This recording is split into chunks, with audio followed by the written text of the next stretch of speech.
The known animal kingdom is impressive enough, but what about the creatures that science can't quite classify? We're about to enter a realm where shadowy figures lurk in the deepest trenches and things slither and swim that shouldn't exist. These are the bizarre creatures that send shivers down spines and spark wild theories. Are they living fossils, glimpses into alien ecosystems, or something even stranger? Hold on tight, because this dive into the unexplained is about to get weird. Starting off this countdown, we have the sirens. So there is a creepy legend out there that sirens live in or around the Bermuda Triangle, and that they are to blame for all the disappearances of the sailors and ships and stuff. They attract sailors in with their beautiful voices and enchanting music. Next thing you know, they're sailing right into the rocks and to their death. In fact, it's said that they can even charm the winds, meaning they can make the water more turbulent for sailors or windier for pilots. So maybe there are sirens lurking in the Bermuda Triangle. Who knows? In our 9th spot today, we have pyrozones. Now, these things are pretty interesting. I mean, just take a look at them and the shape of them. It looks like something pretty questionable. Anyways, these are free-floating colonial tunicates. They usually live in the upper layers of the open ocean in warm sea, but they have been found deeper down as well. Now, what is a tunicate, you ask? Because I certainly didn't know until today's video. Well, they are these small marine invertebrate animals. So a bunch of these cluster together and form this cone-shaped colony. The colonies can be up to 18 meters, which is 60 feet long. In that case, there would be hundreds of thousands of these dudes in there, because individually they are less than 1 centimeter. Other names that they go by are sea pickles, sea worms, sea squirts, fire bodies, and cockroaches of the sea. Moving on to number 8, we have the mermaids. Obviously sirens and mermaids are pretty similar, just like one harms you and the other don't want to be discovered and hopefully don't harm you. It's believed that beneath the waters in the Bermuda Triangle are a number of mermaids swimming about. In fact, over the years, a number of sailors have claimed to see faces of humans underwater. Legend goes that these are the faces of sailors that got pushed overboard and drowned. But what if they're not ghostly sailors and they're actually mermaids? Not only that, but we still have so much more of the ocean to explore and map out. Who knows what really lurks down in the ocean? Maybe mermaids are real. In our 7th spot today, we have the Kraken.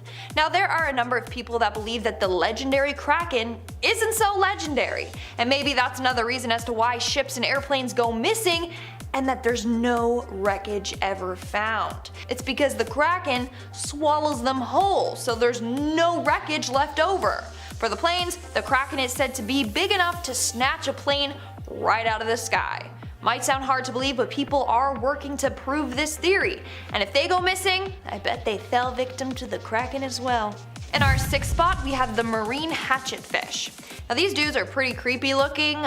They constantly have this expression plastered on their face as if they just seen a ghost. They got massive foggy grayish eyes and a gaping mouth. Like they look scary, but then they also look like they're scared. I don't know. Anyways, these dudes are tiny. They range from 2.8 centimeters to 12 centimeters depending on the species. It gets its name because its body is kinda shaped like a hatchet.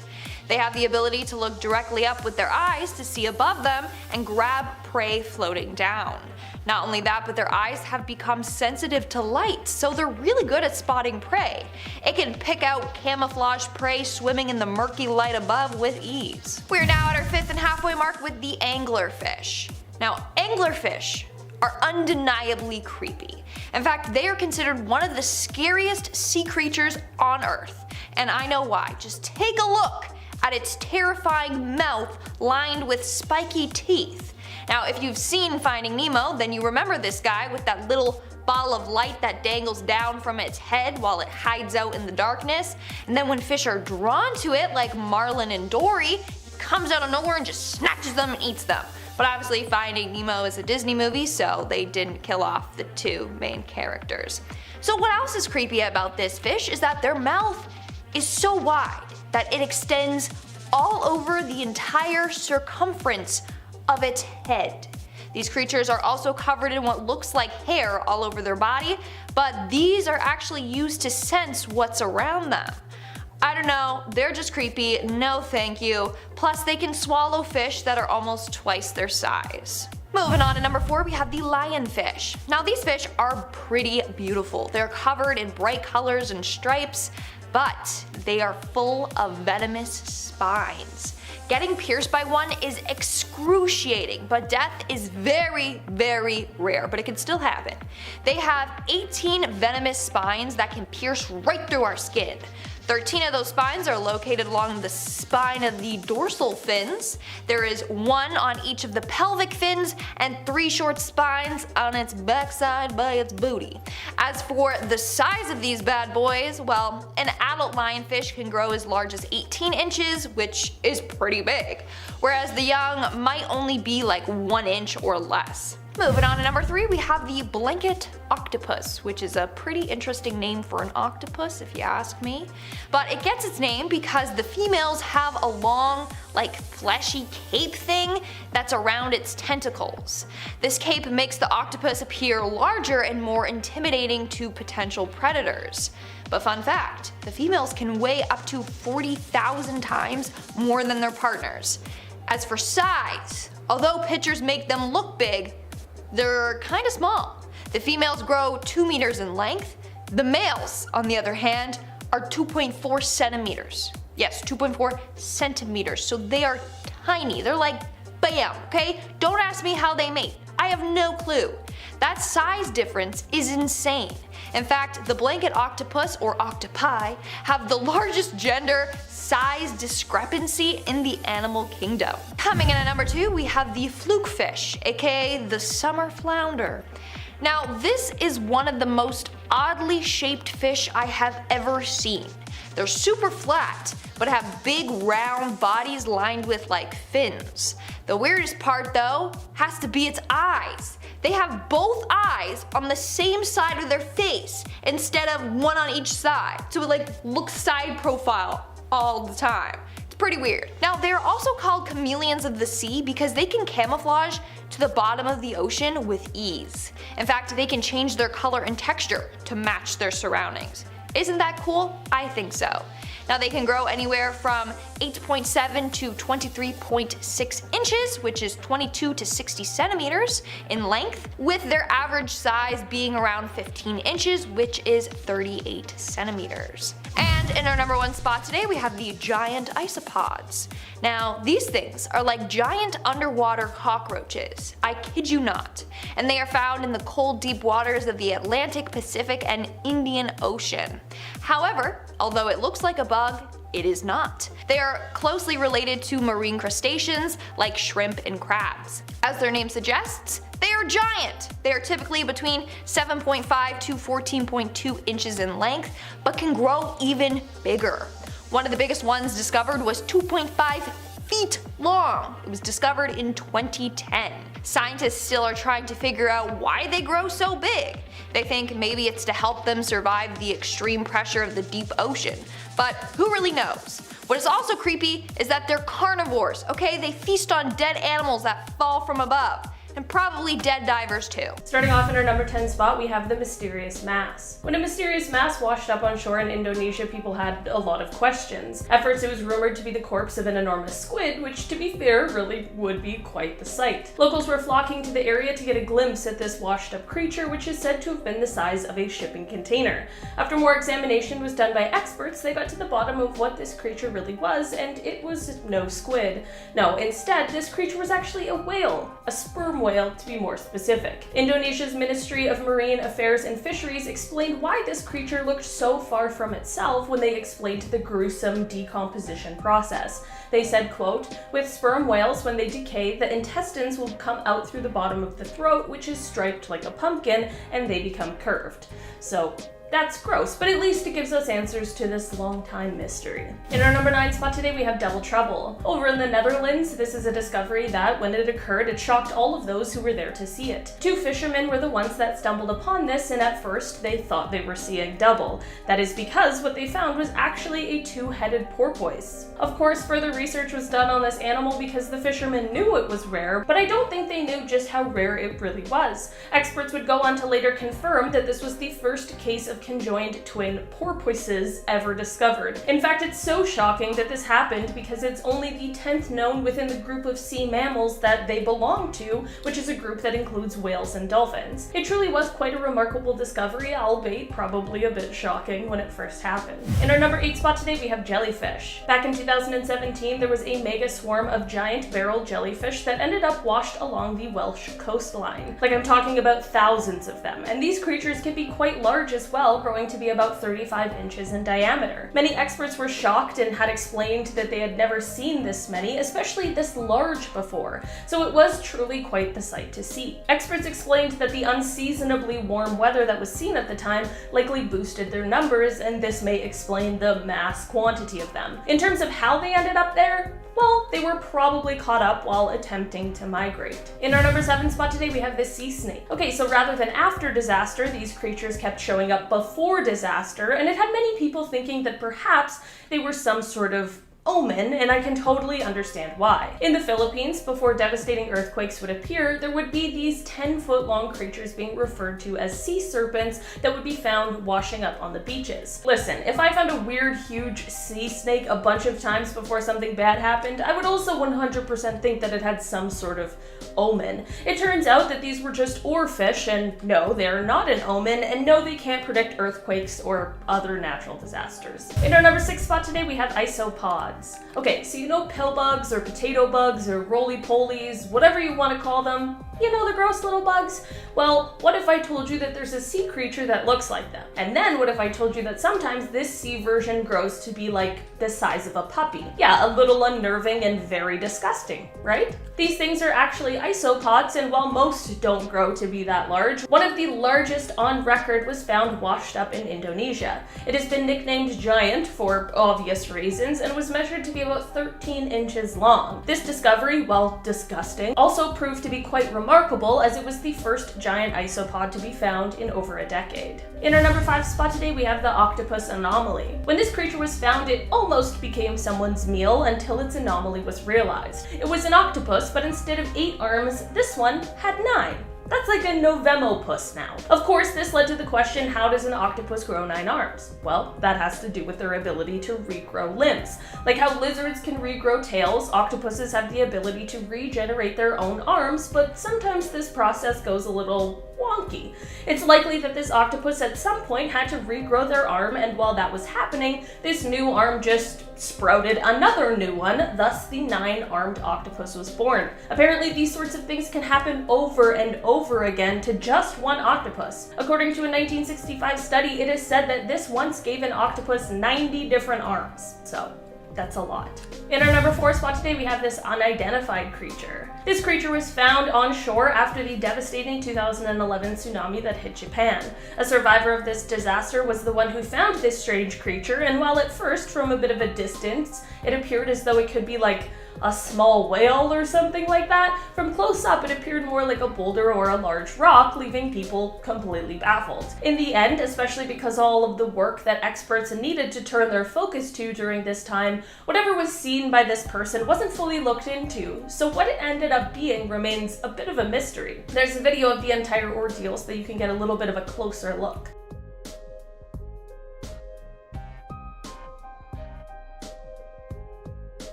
In our number 3 spot today, we have the slickhead. This is a discovery that actually ended up being the moment an entire new species was discovered. Found in Japan, researchers were thrilled when they saw this colossal sea monster and realized that despite the heavily fished area that it came from, no one had ever found this fish before. The fish belonged to a family of fish known as slickheads, which are known for their scale-free heads and gill covers. But unlike other much smaller members of its family, this new find was a beast. The previously known members of this family usually grew to be about 14 inches in length, but this one was a massive 55 inches long and 55 pounds heavy. Another thing about this fish that made it different from its other family members is that while slickheads are usually known for eating plankton and weak swimmers such as jellyfish, this new huge guy had evidence that showed he hunted other fish and was actually quite the predator. Despite this guy and his massive, terrifying look, it was definitely an exciting day for those getting to research this newfound fish. In our number 2 spot today, we have a long journey. After the devastating Japan tsunami that occurred in 2011, for years after, the oceans saw repercussions.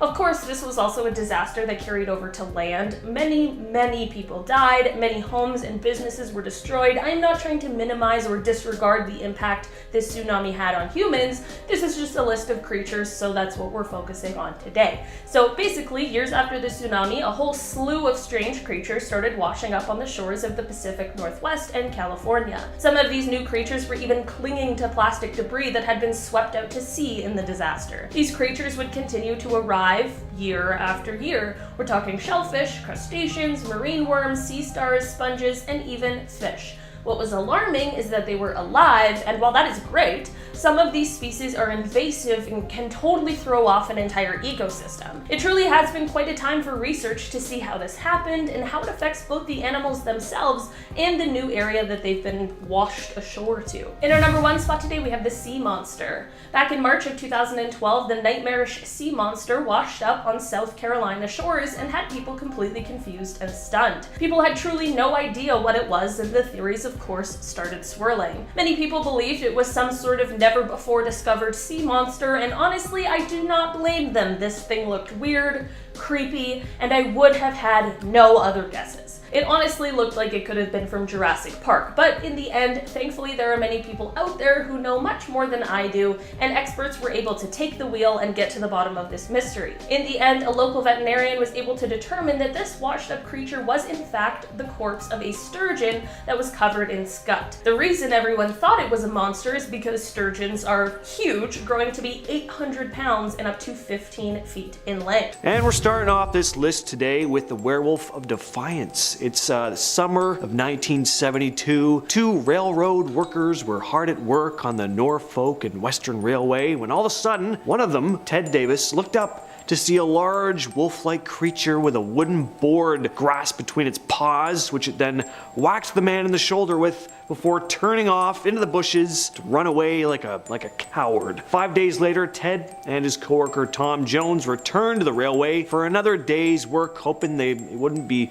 seeing the big furry monster again. Only they did. Only this time it was a bit of a safe distance away. Not that I'd ever feel a safe distance away from a werewolf, but that's just me. And then they reported the sightings to the police. Right around this time, more and more Wolfman sightings began piling in, and locals began to panic about the potential of being mauled by a 6-foot-tall werewolf. Imagine actually feeling that was a possibility. Like you're heading out of the grocery store and you're like, damn, really hope I don't run into a lycanthrope today. That's their life, apparently, in Ohio. Up next, we have the Loveland Frog. This mysterious creature has been reported to have been sighted in Loveland, Ohio. The amphibious creature is said to resemble a bipedal frog, standing upright on its hind legs, measuring up to 4 feet tall. Not that big, but pretty big for a frog, though. Got leathery skin, webbed fingers and toes. You all know how frogs look. And it's also got those iconic glowing large eyes. The first reported sighting of the Loveland Frog was in 1955, when a man claimed to have seen 3 of them on the side of the road holding some kind of strange wand-like device. Again, only in Ohio would you spot 3 large frogs practicing magic under a bridge. I really gotta visit Ohio sometimes. It just seems like such a fantastical place. Again, Narnia got nothing on Ohio. Anyway, since that initial 1955 sighting, there have been several other ones, including one by a police officer in 1972 who reported seeing a creature fitting the description of the Loveland Frog scuttling across the road and then hopping over the guardrail into the Little Miami River. Another officer even claimed to have shot at the creature, but it escaped. Some people believe the Loveland Frog is an escaped exotic pet or mutated frog, while others speculate that it is a supernatural type of creature. At number 8 on the list, we have Melon Heads. The Melon Heads are a group of cryptids that have been reported to have been sighted in various locations in Ohio, but are primarily found in the Cleveland suburb of Kirtland. These creatures are said to be small in stature with large, bulbous heads and distorted facial features. According to legend, they were the result of an experiment gone wrong in which scientists conducted unethical experiments on orphans, resulting in the creation of these strange bobble-headed beings. Some variations of the story also claim that the Melon Heads are the descendants of a family who suffered from a rare genetic disorder, maybe, that caused their heads to grow abnormally large. Some even say they could be of extraterrestrial origin, which whatever they are though, I want to see one. I'm telling you, I'm coming to Ohio to go on a full cryptid scavenger hunt, and I'd better see me a weird deformed melon head. At number 7, it's Bessie. The Bessie Lake Monster, or the Lake Erie Monster. It's a legendary creature that is said to inhabit Lake Erie. The creature is described as a big, similar in appearance to Loch Ness Monster, kinda long-necked, humpback, as well as a serpentine, kind of dinosaur-like body. The first reported sighting of Bessie dates back to 1973 when a duck hunter saw a large serpentine-like creature thrashing in the lake and startled by his gunshots. And since then, numerous sightings have been reported over the years. Some eyewitnesses claim to have seen the creature swimming close to their boats or even on the shore, while others have reported hearing strange, eerie sounds coming from the water. Despite many attempts to capture or study the creature, there is no concrete evidence of its existence. However, the legend of Bessie persists, and many people believe that there is something mysterious lurking beneath the surface of Lake Erie. When it comes to creatures that reside in the water, I gotta say, seems plausible. We don't spend a lot of time underwater, Lots could be lurking in those murky depths. You never know. Number 6, Moth Man of Gallia County. Most of us have probably heard of the infamous Moth Man. Large, winged, glowing red eyes. It was first reported in West Virginia in 1966, but one of the most famous sightings of this large flying insect was over the Silver Bridge that connected Point Pleasant, West Virginia to the village of Gallipolis, Ohio. I'm not sure if I'm pronouncing that right, but I think it's Gallipolis. This sighting happened just a year after the first reported Mothman sighting, and right around the time when the creature was spotted on the Silver Bridge, it collapsed. And some still believe that this mysterious cryptid was the one responsible. There have also been reported Mothman sightings before other big disasters, which has led some to speculate as to whether Mothman is a bad omen or if it is simply appears as kind of like a warning of impending doom, bad or good. Orange eyes. Now, this is a Sasquatch type creature that could very well be the same type of creature as a couple others we'll be discussing on the list. There are many Sasquatch variations seen throughout Ohio, but this one is famous for, as you could probably imagine, it's got these glowing orange eyes. There have been reports of strange creatures with orange eyes lurking in Ohio, said to reside in the Riverside Cemetery before moving to the woods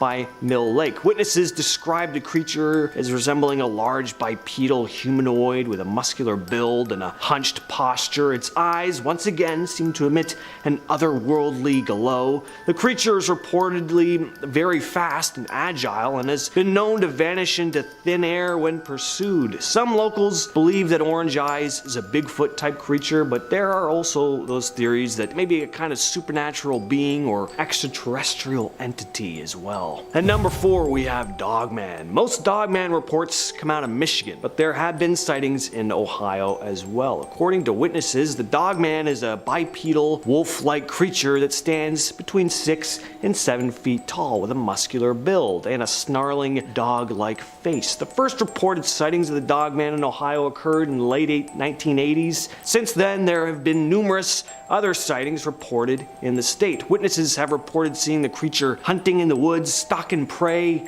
even running across highways at high speeds. Some skeptics believe that the sightings, of course, may be misidentifications of known animals like bears or wolves, while others believe that the Dogman is a real undiscovered species that is yet to be officially documented by science. Number 3, the Crosswick Monster. Now, there's only one report of this cryptid, but it's quite the entertaining tale. It's like something out of a classic 1950s monster movie or something like that, and it's a pretty famous piece of Ohio cryptid folklore. The story goes that in 1882, two boys, Ed and Joe Lynch, began hearing strange sounds coming from the tall grass of a bush behind them. They were fishing, and then before they had time to think, a large four-legged lizard creature popped out from the bushes and began making its way toward them. The boys tried to make their escape, but it caught the 13-year-old Ed in its mouth and began dragging him towards a large hollowed-out tree. 3 men had heard the boys screaming and managed to make it to Ed's aid before he was pulled into the tree, although he was badly injured. A group of about 60 men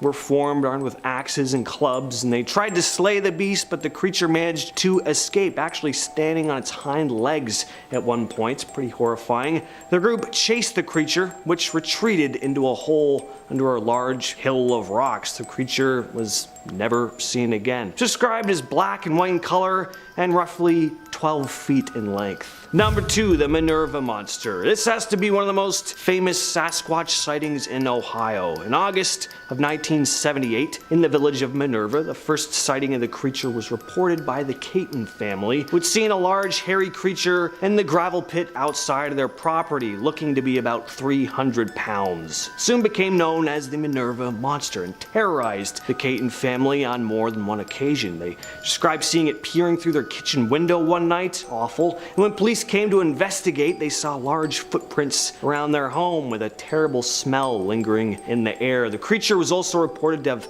thrown rocks at their home one day, and they even reported seeing 2 large hairy bipeds on a hill by the strip mine near their property. The family has been adamant about what they saw ever since, and their story has remained consistent. It wasn't just the Catons who had run-ins with the large ape-like creature, though. Other locals began reporting seeing a similar creature in and around the Minerva area around the same time. And that's going to bring us to our number 1 spot, the Ohio Grassman. There's a very good chance that the Manura Monster and Orange Eyes are the very same creature I'm describing here, as they're all big, all furry, ape-like creatures. Grassman is pretty much Ohio's nickname for Bigfoot, described as a large, hairy, bipedal creature standing between 7 and 9 feet tall. Grassman is said to have human-like face and a muscular build. Witnesses have reported hearing eerie vocalizations and howls coming from the woods, as well as seeing large footprints that they believe belong to the creature. The first reported sightings of the Ohio Grassman occurred in the late 1800s, but the creature gained widespread attention in the 1970s when multiple sightings were reported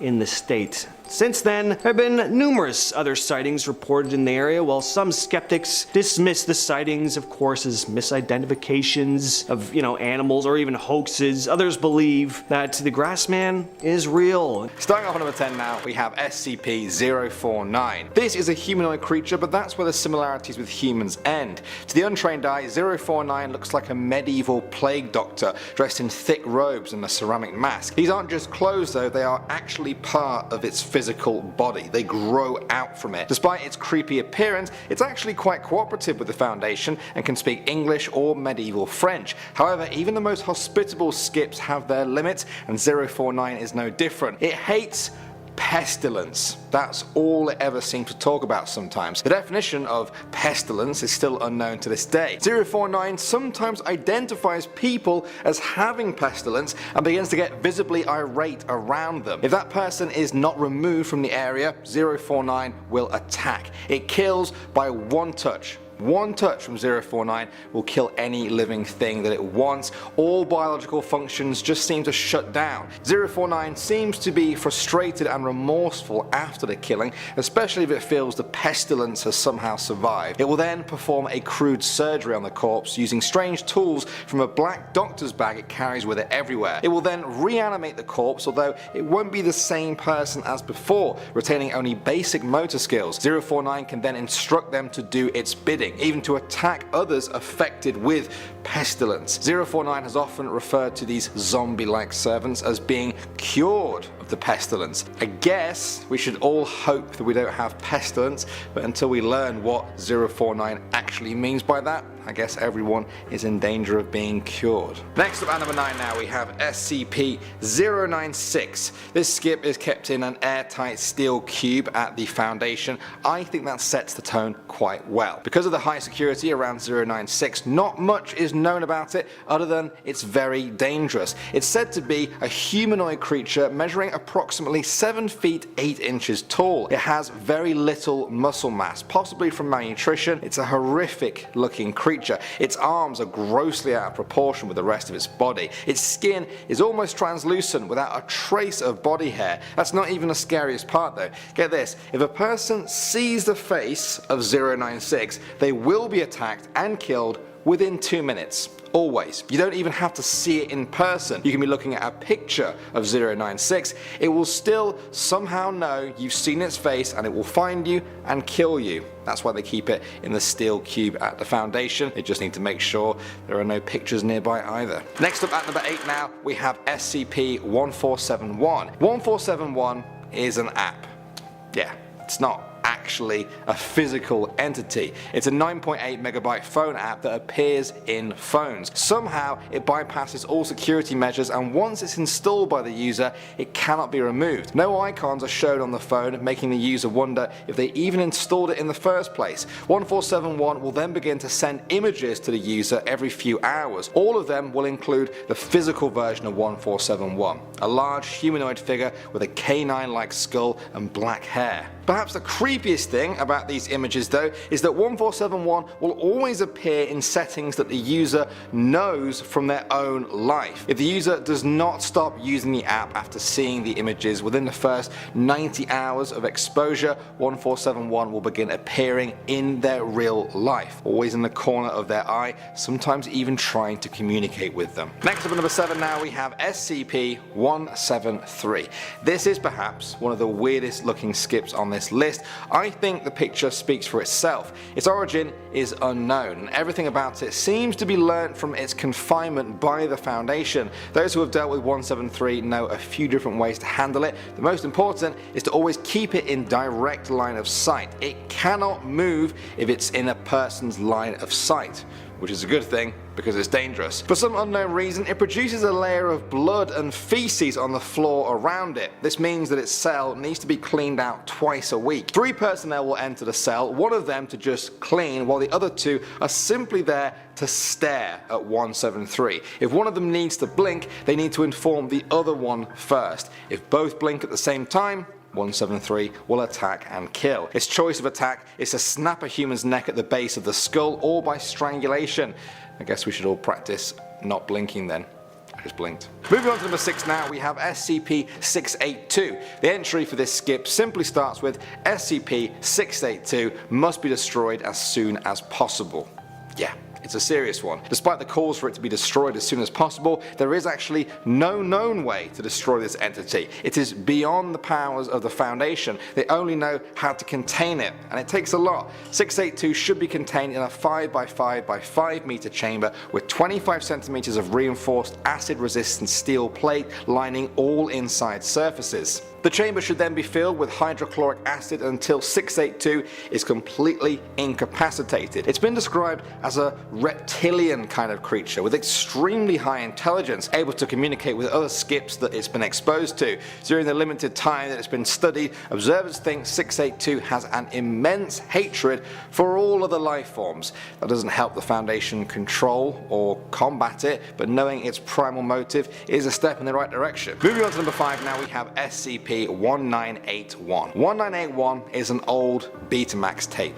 On the side of it is written "Ronald Reagan cut up while talking." The film on the tape appears to be a homemade recording of former US President Ronald Reagan delivering his evil empire speech to a group of evangelicals in 1983. Nothing seems out of the ordinary until about 1 minute and 10 seconds in. Then the speech begins to deviate heavily until it becomes unrecognizable as the speech everyone has on record. At 5 minutes in, wounds can be seen slowly appearing on the president's face. Despite the severity of the laceration, operations, the president continues to give his speech until either his vocal cords are severed or the tape degrades into static around the 22-minute mark. Here's where it gets even weirder though. Rewinding 181 and watching it from the start changes the speech that Ronald Reagan is giving. The topics vary with each new speech, although they often focus on torture, child abuse, and ritual sacrifice. Sometimes a black figure with robes on appears near Reagan, often referred to as SCP-1981. Sometimes Reagan makes references to future events that hadn't actually happened at the time of recording, such as 9/11. For an old tape, it's caused quite the stir at the Foundation over the years, and nobody is really any closer to solving its mysteries. Moving on to number 4 now, we have SCP-106. While some of the skips we've talked about before have been scary because of their immense strength or size, 106 is just creepy. It's said to resemble an elderly human in an advanced stage of decomposition. It's basically a rotting zombie. It also likes to consume humans between the ages of about 10 to 25. Like a traditional zombie, it's not very quick or flexible and can remain motionless for days at a time. Unlike a zombie though, it uses corrosion to break down any material that stands in its way. A captured 106 must be contained in a sealed container, specifically made with lead-lined steel. The specifications for how this cell is supposed to be constructed are possibly the most technical I've seen. There are detailed instructions on materials, layers, and the space between them. There is a reason for this though. Research and observation have shown that when 106 is faced with highly complex or random structures, it can become confused and unable to exit from its containment. Moving on to number 3 now, we have SCP-2006. SCP-2006 deals in fear. That's not my description, that's how it describes itself. According to sources, 2006 has repeatedly stated its goal of causing as much fear in the world as possible. Guidelines state that if it's captured, it must be constantly monitored for changes in form. That's right, it's a little bit of a shapeshifter. Despite this, there is a general description often given. It's said to be an anomalous spherical entity, roughly 50 centimeters in diameter. However, due to its transformative abilities, it can morph into any object of any shape, mass, volume, density, and chemical structure that it desires. Due to this, there is currently no known way to damage 2006. Perhaps more worryingly, the limits to its shapeshifting powers are also not known. It could be anything, anywhere, at any given time. Like I said before, this SCP deals in fear. There's just one hitch though. It's said to be a poor judge of what actually scares humans and the emotions we feel. With the power of almost perfect shapeshifting, these small flaws may be the only chance people have in detecting this strange being. Next up at number 2 now, we have SCP-993. The last one I spoke about was a creature. This is a television program. Let me explain. SCP-993 is a children's TV show called Bobble the Clown. Sounds innocent enough, right? It's an educational cartoon with the primary plot of most episodes involving Bobble the Clown learning a new skill or activity. Okay, so far so good. The problem comes though when the program is being viewed. Anyone watching aged 10 years or older will immediately fall unconscious when the program begins and will remain that way until the end of the episode. Most of the under 10s interviewed after the event reported a stabbing headache immediately before blacking out. And finally, number 1 now, we have SCP-087. 087 is, quite simply, an unlit platform staircase. When I say unlit, I mean very unlit. This small stairwell has defied everything we know about light. Even using a 75-watt bulb, nothing can be illuminated on this stairwell more than about 1.5 levels down. The darkness just seems to swallow up excess light. It's not just the light that creeps people out here though, it's the sound. Reports and audio recordings appear to show a distressed vocalization from a young child. The voice comes from 200 meters below where 087 begins.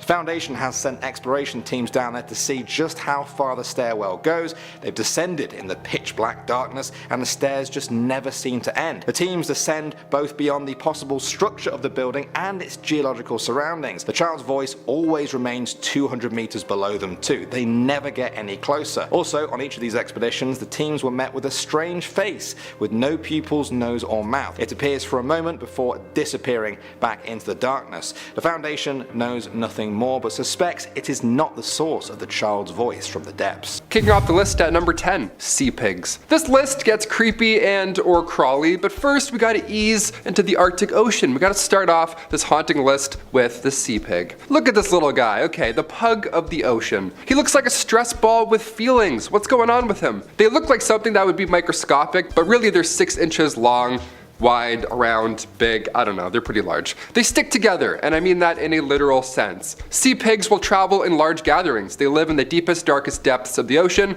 so they're hard to find, really. Their mating routine is also still a mystery. We have no idea how they do it. And just by looking at them, we're like, no guesses, certainly no guesses from me. All we know is that they travel in groups, so I don't know. Sounds like it's a good time, at least. Lifespan and mating life, total mystery. All we know is that they eat decaying matter on the ocean floor. Kudos to the crew over at Mbari. The footage they find of these deep sea creatures is always fascinating. It's always so otherworldly over at Mbari. Are you guys hiring? I'm afraid of the ocean, but you know, I'll do some behind the scenes stuff, who knows. I'll just edit the weird fish. I'll put the text in. Like, what the f is this? Ooh. Number 9, rock bottom. A little over a year ago, scientists camped out in the middle of the Filchner-Ronne ice shelf for nearly 3 months. Why? All in the name of science. Yeah, we're getting cold. Geologist James Smith from the British Antarctic Survey slept in a tent. Who does this? Why do you choose to do this? James Smith, apparently. Here we go. He flew 5 hours out to this ice shelf. Him and his team had to melt 20 tons of snow in order to pour hot water through this ice shelf for 30 hours straight. When the team lowered their gear down through this 3,000 feet of ice, they couldn't get a sample of sediment from the ocean floor because they hit a boulder. I mean, the odds here alone, I mean, the entire seafloor is basically flat and they end up hitting this thing. At first they were frustrated, but this boulder that is 160 miles away from daylight is home to microbial malts, these alien-like sponges. These cylindrical sponges, possibly hydroids. I love seeing scientists get jazzed about stuff. They're like, oh, this rock had absolutely no business being here. Like, guy, you just melted through ice for 20 hours in the middle of Antarctica. I feel like it's the other way around. Imagine if those sea sponges could talk. They're like, oh, of all the spots, really? Please close that. The first shred of light, and it's just a big GoPro coming at them.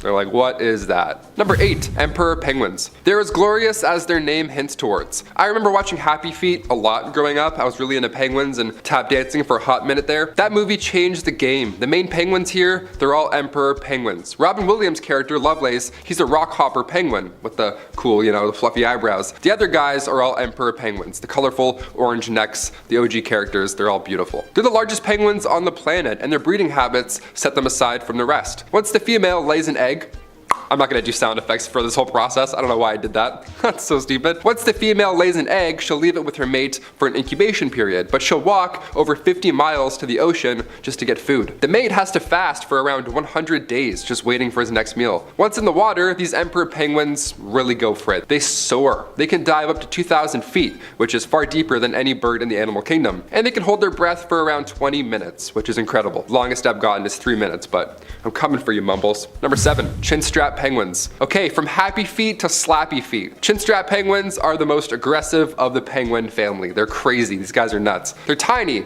They have to be aggressive. I mean, look at them. They only grow up to 30 inches in length. They're so tiny, but again, they're so aggressive. They only grow up to 30 inches in length, so they have to be, you know? These ones don't tap dance. They actually crump battle you. Yeah, they embarrass you in front of you and your kin. Chinstraps are small and quick because their diet requires them to be. With krill waiting 50 miles offshore, chinstrap penguins have quite the commute. Their thick skin is also quite literal. Their blubber keeps them warm during these long commutes. As long as no leopard seals show up, their commute is pretty smooth sailing. Number 6, the sea spider. Okay, we had a few ha-has with the penguins. Now it's time to get weird. Now we know why we're here. The sea spider, thankfully, is not an actual spider. It just looks like one, kind of like Daddy Longlegs. This is a Daddy Coldlegs. It's a marine arthropod, and the reason it's so haunting to look at is because of polar gigantism. Many species have this. Their climate being so harsh, lack of nutrients, lack of sunlight, friends, family, etc. Scientists believe it's because sea spiders have slowed down their metabolism, so much so they require a small amount of oxygen to survive.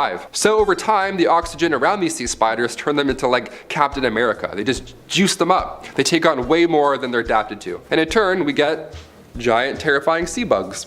Nice. Number 5, scale worms. Upon first glance, again, scale worms look microscopic. They look like tiny bacteria that are covered in scales. Hairy, weird, gross scales. They're pretty horrifying to look at. These guys are actually 8 inches long on average, so they're not tiny at all. This is what they really look like. The Antarctic scale worm is covered with elytra, these natural bristles, but the most distracting feature here has to be its mouth, head, mouth thing, yeah. This part on its mouth can literally fully retract. It can go inside out, yeah. It can suck its own mouth inside of its body, and then when it's time to eat, it pops out and then claws its prey to pieces. Horrible. I saw a video of it, I almost threw up. We went from happy feet to retractable mandibles. Cheers, that's how we do it here on MA. Number 4, glass sponges. Antarctic glass sponges. They don't get their name because they're translucent, they get their name because their skeletons contains silica, which is a literal component of glass. How neat is that? Back in 2013, a massive discovery took place. Scientists figured out how these glass sponges grow in size. Well, they figured out that they do grow in general. As our ice shelves slowly disappear, the numbers of glass sponge sightings, they increase. They don't hunt down prey at all, obviously. They spend their entire life quite still, just eating the leftovers that happen to drift along their merry way. Their food was so sparse as well, for a long time it was fully believed they couldn't possibly grow, because what would they possibly eat? The more we learn about glass sponges, the better, because these little guys tell us a lot about climate change. We're like, how is it happening? What's going on?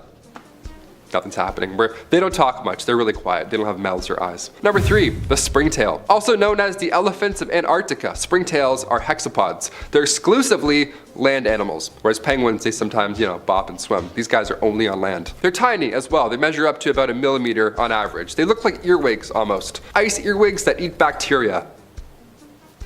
Horrible. They got a big old butt too, so you're probably gonna notice if you see one walking by. They live on average 1 to 2 years, and they produce glycerol, which helps them, not freeze to death. That always helps. Antarctic springtails live longer than springtails in other parts of the world because the frigid temperatures, again, slows their metabolism down so much they can just survive off basically nothing. They're not immortal, but as far as ice insects go, they're close. They're pretty mighty.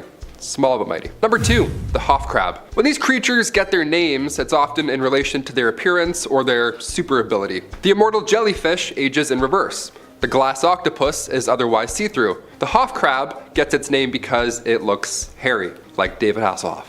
He's hairy as well. Yeah, David Hasselhoff just tweeted the Hof Crab with this photo. So random. Imagine following him and you see this, you're like, what's going on? Why? We love it. The scientific name later given was Kiwa tyleri, appropriately named after its discoverer, Paul Tyler from Southampton University. Found in the East Scotia Ridge on the Southern Ocean, where the water is too cold for the Hof Crab, these guys are just covered in bacteria, hence their hairy Hof look. Because it spends so much time staying warm near hydrothermal vents on the ocean floor. The guy literally just sits around a deep sea campfire just collecting ice cold bacteria. What a wild life. He's a deep sea hairy caveman, essentially. When it comes time to eat, the Hof Crab just scrapes off a little bit of bacteria from any part and then just gives himself more food. He gives himself a little haircut salad. We love those. And finally, coming in number 1, the Colossal Squid. Not to be confused with the giant squid, those are similar but smaller. Still terrifying, but more petite. As its name gives away, the colossal squid is much larger. They live in the darkest, coldest depths surrounding the waters of Antarctica, and these squids, on average, they're around 46 feet in length, with the females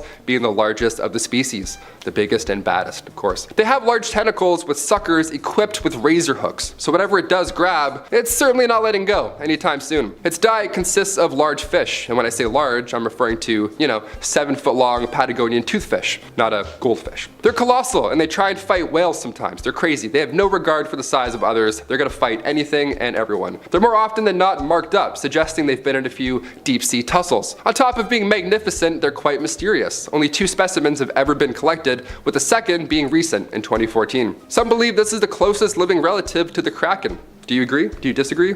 Sound off below. Either way, I'm gonna go throw up. I never want to see any of these in real life. Awesome. Starting off this list in our number 10 spot, we have cows. Cows are one of the sweetest and cutest animals out there, and it totally makes sense why people call them grass puppies. The area around Chernobyl was known for its agriculture before the disaster, so of course that means there were definitely a lot of cows that could be found. Since farm animals are not only expensive, but can also be used as a source of income, many people took their farm animals with them, but many of these animals had already been exposed to the radiation in some capacity, and while it didn't affect them right away, the newer generations saw much more of the effects. In 1989, many farmers began reporting birth defects in their animals, some being much more severe than others. As time went on, the cows became less mutated, but that doesn't mean the effects went away. As the cows continued to graze on feed that was contaminated, the effects became more internal. This has led completely normal looking cows near the exclusion zone to begin producing milk that is toxic and not fit for consumption. consumption. This is just one of the clear examples of how even though the visible effects may have worn off, there are still lasting effects that we probably hadn't previously considered. In our number 9 spot today we have barn swallows. Any animal who lives in the exclusion zone have been affected by the disaster, and that includes those who spend most of their time in the sky. I'm obviously talking about birds. The barn swallows in Chernobyl are one animal who have seen a change in their physical appearance that has lasted all of the years since the nuclear meltdown. It is unclear why these birds have been affected greater than their land animal counterparts, or if these changes will ever reverse to their previous state, but here's what they are currently dealing with. The swallows appeared to have severely deformed beaks, disproportionate feathers, some had partial albinism, and they were seen to have much smaller brains. Of course, some of these issues are much worse than others, and I'm sure these changes have significantly affected their ways of life, but of course they continue to adapt as time goes on. It is sad that this human-made disaster has affected them in such a negative way, but the fact that they are still around really shows their adaptability and resilience. In our number 8 spot today we have boars. Boars are often seen wandering around the exclusion zone, but they also make their way into the surrounding towns as well, which is creating quite a problem. Boars are a fairly common food source, and it's not unusual to come across one, but here's the problem if you live in the area: how are you supposed to tell which boars are radioactive and which aren't? Basically, you can't until it's too late. The boars who aren't radioactive might come across and intermingle with one who is, but they also like to eat mushrooms, and if they're searching for their food within the exclusion zone, it's a highly likely possibility that they'll find themselves eating a radioactive mushroom. This is posing quite a problem. In 2017 there was a study that found that approximately 1 out of every 3 boars that were killed in the nearby areas of Germany, which for the record isn't even that close to Chernobyl, have been found to be radioactive and super unsafe for human consumption. You'd think that being that far away would make you safe, but as we clearly now know, the effects of the disaster stretched far and wide. In our number 7 spot today we have Przewalski's horse. These horses first originated in Mongolia and were wild horses that became endangered. They first became endangered due to hunters who would often kill the stallion, which of course would provide many difficulties in terms of reproduction. These horses weren't doing well in captivity, which made things even more difficult. This combined with the harsh winters, which would often claim their lives, left things looking quite grim for this species. In the late 1990s, however, in an effort to help repopulate these animals, 30 of them were released into the Ukrainian side of the exclusion zone, and it is believed that some of these original horses are actually still alive today, which is amazing, but camera trap images have also shown young horses, which means that they are repopulating, which is a huge win. Their expanding population in such a harsh environment could mean that they might potentially be able to return from the brink and go on to continue as a species, which is something we always want to see. In our number 6 spot today we have cats. In the rush of the evacuation, many pets were left behind in Chernobyl, and that of course includes cats. With little to do and of course more kittens being born, this paved the way for a group of feral cats to take over the exclusion zone. These cats wander in and out of the zone and find all of their favorite snacks, such as radioactive rodents or the less common radioactive insects. These cats certainly have had quite a difficult time surviving, as they are a perfect tasty snack for much larger predators and are certainly not equipped to deal with the harsh winters, but even still there is said to be at least 100 stray cats living in the exclusion zone. There are efforts underway to have the uncontaminated ones put up for adoption, but the difficulty is in testing them and also re-domesticating these animals who have had to fend for themselves for so long. In our number 5 spot today we have dogs. Since we just talked about the cats who were sadly left behind, it's only fair we talk about the dogs too. It's strange that these 2 domesticated animals would have such different experiences after the disaster, but they absolutely have. There are far more dogs who have managed to survive throughout the years than cats, but that is most likely due to the fact that they aren't as easy to catch and eat as prey as cats are. But dogs have a whole other challenge, and that is they have a hard time hunting and feeding themselves. There are workers who continue to work the dangerous job at the plant, and they continually feed the dogs living in the zone, which is something that truthfully is so nice to hear. It is also said that there are dogs living in this area that have begun mating with wolves, which is only going to breed dogs that will be more likely to be able to survive on their own, which I suppose is a good thing. Similar to the cats, many of the stray dogs are being studied to see if they can be adopted into homes outside of the zone so that they don't have to continue living in these harsh environments that they really were not bred for. In our number 4 spot today we have European grey wolves. One of the species of animals that has been thriving ever since the disastrous nuclear meltdown has been the European grey wolf. Due to the lack of humans in the Chernobyl exclusion zone, they have been able to thrive, and it has been said that the wolves in this area actually have a population that is 7 times higher than that of comparable sites. Researchers are still trying to figure out exactly why this is happening, but it has obviously shown them that despite the effects of radiation in humans, the radiation clearly isn't affecting the wildlife's ability to reproduce. So this seems like just a regular grey wolf, but here's where things get a little different. Just because the wolves seem to be doing fine doesn't mean they aren't radioactive. These wolves, since they're such a high population, are beginning to travel farther and spread out more, which creates quite a problem. Not that we're just going up and petting wolves, but if you did come in contact with one of these wolves, you'd be getting a high dose of radiation just by touching them. Touching a carcass of these wolves with bare hands is absolutely not recommended. So while it is absolutely incredible to see the wildlife doing so well in this zone, we are now faced with an entirely different issue that we haven't really ever had before. In our number 3 spot today we have the Eurasian Lynx. This one is on this list for a different reason than most. It isn't because of anything this animal is or isn't doing, but instead is due to the fact that this animal was once believed to have entirely disappeared from Europe. It was fairly recently in 2014 that researchers realized they had made a comeback in a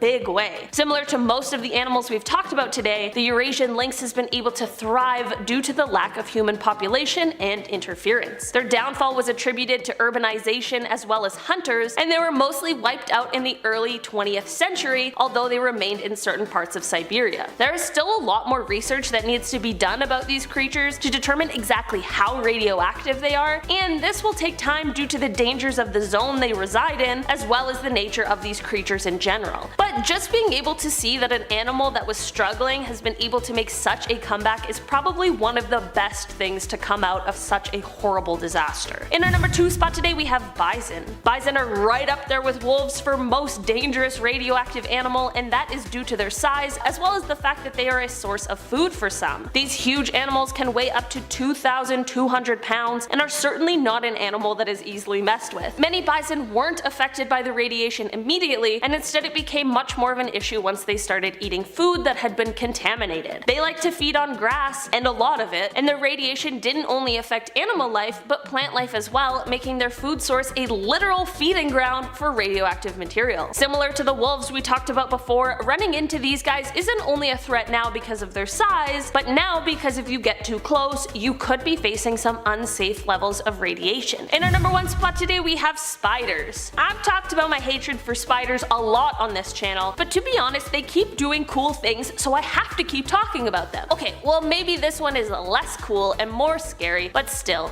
they deserved a spot. Spiders that are residing within the exclusion zone are of course radioactive, but it's not only the spiders that are now dangerous to touch, but it is also their webs. Spiders in Chernobyl are literally making radioactive webs, which is the stuff straight out of a comic book. These radioactive webs are also being woven in much different ways than they were before, which would suggest some sort of genetic mutation at play. Spiders were already a creature I'd like to stay far, far away from, but radioactive spiders really adds a whole other level. Not only are the spiders now dangerous for non-radioactive animals to touch, but walking through their web is equally as dangerous to those who aren't thriving in the radiation. If you enjoyed this video about bizarre creatures, then you have to check out this video next. It's about human experiments that went too far. Click the video now to find out more. We got so many details about this topic that it will blow your mind.